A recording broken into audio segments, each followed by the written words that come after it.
Et bon Dieu Amic Nissart, on va se faire le débrief de ce quart de finale de Coupe de France face au Paris Saint-Germain. Défaite de l'OGC Nice et disqualification de la Coupe de France. Le mal se prononce de plus en plus et je pense que ça va être dur de s'en sortir, sachant que ce week-end on joue Lens. Lens qui est en pleine superbe, hein, j'ai envie de te dire. Ça va être compliqué. Donc, qu'est-ce que tu veux que je te dise vraiment de ce match? Moi, ce qui me choque le plus, en vrai, c'est que on est capable pendant 35 minutes de faire de la merde, d'avoir un niveau de National 2, et puis pendant 10 minutes, t'as l'impression qu'on est capable de démonter toutes les équipes de Ligue 1, voire même d'Europe, qui puissent exister. Moi, cette différence de niveau de jeu que tu peux imposer pendant un match, moi, ça me dérange fortement. Parce qu'on n'a rien produit. On n'a rien produit, impossible de construire un bon contre avec du soutien. Parce qu'à chaque fois qu'on partait en contre, en fait, le problème, c'est qu'on n'avait pas de soutien. Donc on essayait de mettre de la vitesse, mais on revenait tout le temps en arrière parce qu'on partait de trop bas et qu'on n'avait pas le soutien derrière. Impossible d'établir un bon pressing. On se fait prendre à la gorge directement dès le début de match et on est affolé. Dès que le PSG joue en une touche de balle, c'est impressionnant. On n'arrive pas à canaliser l'énergie de l'équipe adverse. On n'arrive pas à garder le ballon aussi. On n'arrive pas à temporiser le jeu quand on a le ballon, hein, un temps soit peu. On fait trop d'erreurs dans les passes, dans le positionnement, dans la relance, parce que quand même le premier but de Mbappé, il faut le dire, c'est sur une relance dégueulasse, une relance de merde, de toujours ce même joueur qui n'arrive plus à produire quoi que ce soit, Kefren Turam. Mais à un moment donné, Kefren Turam, j'ai envie de te dire, c'est quand tu vas te sortir les doigts du cul. Parce que ça fait un an que t'as pas staté, frérot. Ça fait un an que t'as pas staté et je parle même pas de ça fait combien de temps que t'as pas fait un match correct en fait, où tu distribues une bonne passe, où tu joues au football en fait, tu joues au foot. C'est pas compliqué de jouer au foot, hein. Et puis après derrière, sur le deuxième but, t'as même Marcin Bulka qui s'y met, qui fait, à force de trop jouer avec le feu les gars, de vouloir relancer propre derrière, au bout d'un moment, ben, tu te fais niquer. Et ben là, encore une fois, on s'est fait niquer euh, sur le fait de vouloir prendre le risque de relancer de la défense. Alors moi, dans l'avant-match, avec Parisien 88, je l'avais dit, il va falloir prendre des risques dans ce match, mais pas des risques débiles en fait, pas des risques débiles dans notre camp en fait. Il va falloir prendre des risques en milieu de terrain, dans la relance, dans l'animation offensive, dans l'initiative, dans la spontanéité. C'était là-dedans, moi, que je cherchais des prises de risques, pas, pas à faire des relances dégueulasses comme ça et à vouloir absolument garder le ballon. Parce que quand tu l'as, ben, tu n'arrives pas à le garder et tu essayes de vouloir repartir de plus bas. Même Marcin Bucassimé, c'est dire si le mal est profond, c'est dire si le mal est engagé. C'est bien plus profond que ce qu'on en pense, je pense. À mon avis, on n'a plus notre défense de fer, on n'a plus la confiance qu'on avait en début de saison, on n'a plus non plus la vista de notre coach qui continue à donner sa confiance à des joueurs qui n'ont rien à foutre sur le terrain. Encore une fois, je ne vais pas les citer parce que c'est toujours les mêmes pour moi. On est clairement battu dans tous les compartiments de jeu, dans tous les domaines. Il faut savoir, les gars, quand même, pour marquer dans ce match, pour marquer, il faut quand même avoir le ballon. Chose qu'on n'a pas eu. Je ne sais pas si les pitchons qui sont sur le terrain sont au courant de ça, mais à un moment donné, si tu veux marquer, il faut que tu touches le ballon. Un minimum, hein, en tant soit peu, ça peut arranger les choses, tu vois. Et dans tout ça, les gars, quand même, on marque un but. On marque un but avec Gaëtan Laborde et on joue une fin de mi-temps un petit peu plus stimulante. Mais on a dû attendre voilà, la 35e minute. Encore une fois, c'est ce que je disais en début de débrief.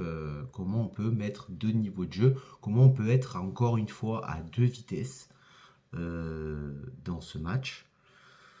Comment tu ne peux pas avoir cet état d'esprit que tu as eu dans les 10 dernières minutes de première mi-temps pendant tout le match? Tu ne peux pas avoir cet état d'esprit, en fait. Pour moi, c'est ahurissant la différence de contenu de jeu, euh, la différence de pressing, la différence des appels, des espaces trouvés dans les 10 dernières minutes que dans les 35 premières minutes du match. Parce que derrière, en fait, Paris, derrière, ils sont vachement prenables. Il y a quand même de la place et on peut se dire que on a eu de la chance. On a eu de la chance parce que le tarif aurait pu être plus terrible pour l'OGC Nice à la mi-temps. On ne va pas se le cacher. Donc voilà, moi maintenant, moi je suis fatigué en fait. Je suis fatigué de cette équipe. C'est un mystère en fait. C'est un mystère l'OGC Nice. On a une deuxième mi-temps où il y a un petit peu plus de maîtrise, entre guillemets, hein. Un peu plus de sérénité, hein, avec même une révolte de Lotomba qui doit nous permettre d'égaliser, hein, sur ces deux tentatives qu'il a. Il bute sur le gardien et c'est même Beraldo qui va aller marquer le troisième but parisien sur un oubli total de la défense, sur un oubli total du joueur. Et quand tu es face à Paris, bah, en vrai, quand tu es face à Paris, tu le payes cash. T'es puni de suite. Et à partir de ce moment-là, les gars, à partir du troisième but de Beraldo, tu comprends rapidement que c'est terminé. Et que, comme disent les jeunes, c'est finito pipo, hein. Voilà. Pourquoi on a perdu ce match, en gros, selon moi? Parce que de toute façon, je pense qu'on ne s'est pas mis au niveau du PSG. Je pense qu'on a contemplé leur niveau et on a contemplé leur façon de jouer ce soir. Donc je vais pas m'énerver, j'ai pas envie. Franchement, ce soir, c'est pas le soir où j'ai envie de m'énerver. Pourquoi on a perdu? Parce que on n'a plus la confiance, parce que on n'a plus cette défense qui est normalement considérée comme la meilleure défense du championnat. On n'a plus ce niveau de jeu-là. On n'a plus cette chance aussi de surprendre l'adversaire par rapport à notre tactique de jeu. Euh, on n'a plus non plus le meilleur 11 qui peut commencer le match, par exemple. Comment tu peux encore commencer un match avec des Guessant, des Laborde, des Thuram, par exemple. Euh, Pourquoi on a perdu le match? Parce on n'a pas pris de risque. On n'a pas pris de risque. On s'est contenté de laisser l'adversaire faire ce qu'il voulait aussi. Ça, c'est ce que je pense personnellement. Après, on peut en débattre dans les commentaires, mais c'est ce que je pense personnellement. Maintenant, on n'a plus que le championnat à jouer. Comment on va jouer ça? Avec quel joueur? Avec quelle tactique de l'entraîneur? Est-ce qu'il va être capable de se remettre en question lui-même? Est-ce qu'il va comprendre que le mal est très profond et qu'il va falloir qu'il change quelque chose très rapidement? Ou alors rester sur cette même ligne directive, mais on va tout droit au fiasco?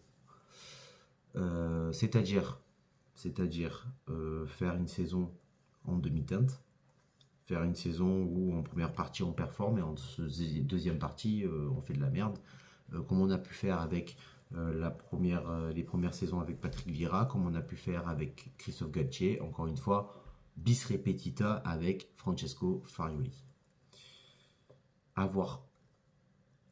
J'attendais pas grand chose de ce match, très honnêtement.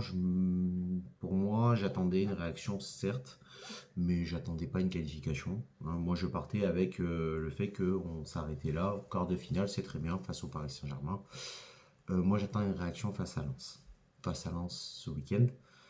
Après trêve internationale, donc ça va nous faire du bien. Je pense qu'il va falloir, à partir de ce moment-là, essayer de tenter de nouvelles tactiques, de nouvelles choses pour surprendre l'adversaire et puis surtout pour pouvoir vraiment développer notre jeu et faire quelque chose, proposer autre chose dans l'animation offensive. Amit Nissart, on se voit très bientôt le week-end prochain.